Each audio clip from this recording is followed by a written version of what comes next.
જામનગરના યાદવનગરમાં થયેલ ઘરફોડ ચોરીનો ભેદ એલસીબીએ ગણતરીના દિવસોમાં ઉકેલી નાખ્યો છે. પોલીસે એક બાવરી યુવકને 7,35,000 રોકડ સહિતના મુદ્દામાલ સાથે ઝડપી લીધો છે. ઉલ્લેખનીય છે કે ફરિયાદી દ્વારા જણાવાયા મુજબ રૂપિયા 8,30,000 રોકડની ચોરી તથા અન્ય આભૂષણ ચોરાયાની વાત થઈ હતી, જે પછી પોલીસે પકડેલા આરોપી પાસેથી રૂપિયા 7,35,000 સહિતનો મુદ્દામાલ રિકવર થયો છે. આરોપી આ પહેલા પણ આ પ્રકારના ગુનાને અંજામ આપી ચૂક્યો છે. ડીવાયએસપી જયવીરસિંહ ઝાલાએ સમગ્ર પ્રકરણ અંગે મીડિયાને માહિતી આપી હતી.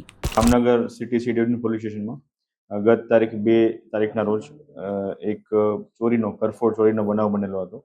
જે બનાવના અનુસંધાને જિલ્લા એલસીબીની અલગ અલગ ટીમો તેમજ સિટી સી ડિવિઝન પોલીસ સ્ટેશનના સર્વેલન્સ સ્ટાફ તેમજ અલગ અલગ લોકોની ટીમો બનાવેલી હતી.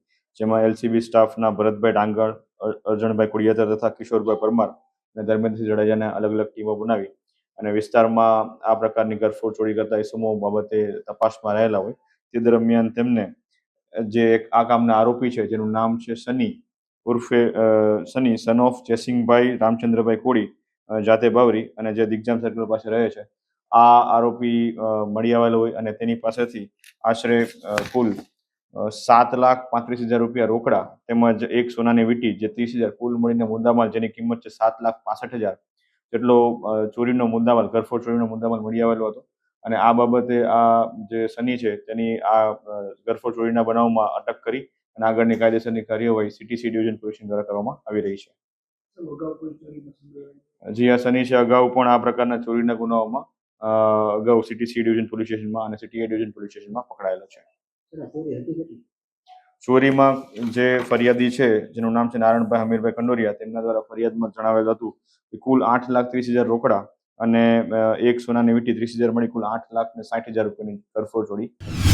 તાજેતરમાં જામનગર નજીક રણજીત સાગર જવાના રસ્તે આવેલ ફોરેસ્ટ રિસોર્ટમાં આગ લાગતા અફરાતફરી મચી ગઈ હતી, જે પછી તંત્ર હવે સફાળું જાગ્યું છે અને રેસ્ટોરન્ટ વગેરેમાં ફાયર સેફટી સંબંધિત તપાસ કરી રહ્યું છે.